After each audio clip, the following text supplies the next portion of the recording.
politicians in Augusta are using the possibility of a state shutdown to pass an irresponsible budget that increases taxes and increases spending.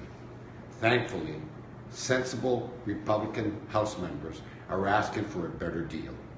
Please call your representative. Ask them to stand strong. Ask them to demand a budget that will lower taxes, limit the size of government, and put education dollars where it belongs, in the classroom. Thank you very much. Hi, this is State Representative Ken Fredette. House Republicans are working with Governor Paul LePage to build a budget that moves Maine forward, that lowers taxes, and is a reasonable spending plan for our state. This is a critical time, and we hope that you will reach out and support your House Republican members in building a budget. Thank you.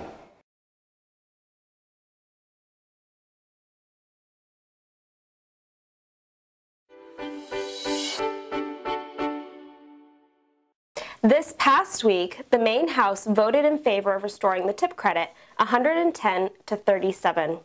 This is a huge victory for the Maine Restaurant Workers and Servers Association, and it shows the power of the people when they organize and fight for a cause that they believe in. This is a huge loss for the Maine People's Alliance and special interest groups. It's simple. The people have organized and the people have spoken, and the tip credit has been restored. Unfortunately, it looks like mic tipping is a sore loser. This past week, Senator Nate Libby was quoted in the Sun Journal as saying, "I will oppose, to the greatest extent of my ability, any move by the government that could put my constituents out of work." Ironically, this past week, Senator Libby also voted in favor of the 3% surtax. This surtax will affect 11,000 of Maine's small businesses. Many of these businesses are located in Senator Libby's district. We seriously recommend that Senator Libby reevaluate the best way to represent his constituents.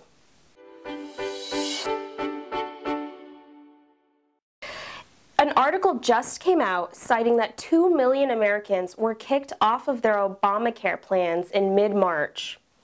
This decline is basically due to the fact that premiums are too expensive, the people who receive the insurance can't afford to pay them, and as a result, were kicked off their plans.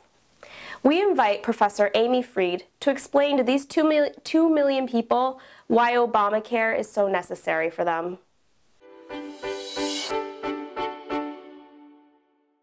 Well, folks, it looks like failed congressional candidate Emily Cain finally got what she wanted, a job in Washington, D.C., or as we like to call it, the swamp.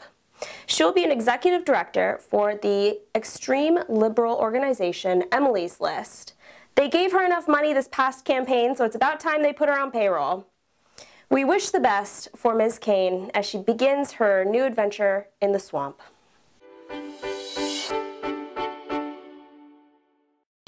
Following through on his campaign promise of jobs first and America first, this past week, President Trump announced a new infrastructure plan. Rebuilding America's infrastructure is a critical pillar of President Trump's agenda to promote job creation and grow the U.S. economy. His administration is committed to closing the skills gap and ensuring Americans are trained for the jobs available and the jobs that will be available in the future.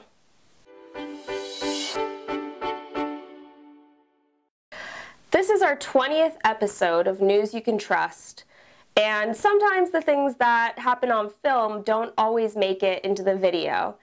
In honor of our 20th episode, we've put together a blooper reel just for you guys. We hope you enjoy it.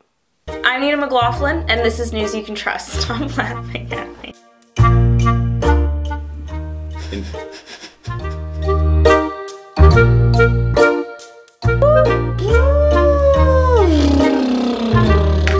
Groundwork for a sex. You need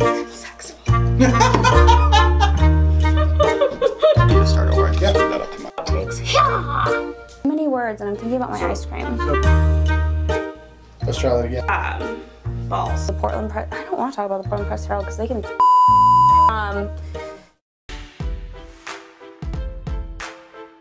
Thank you for watching this episode of News You Can Trust. Please subscribe to our YouTube account for video updates. Also, if you enjoyed this video, please share it to your social media, especially Facebook.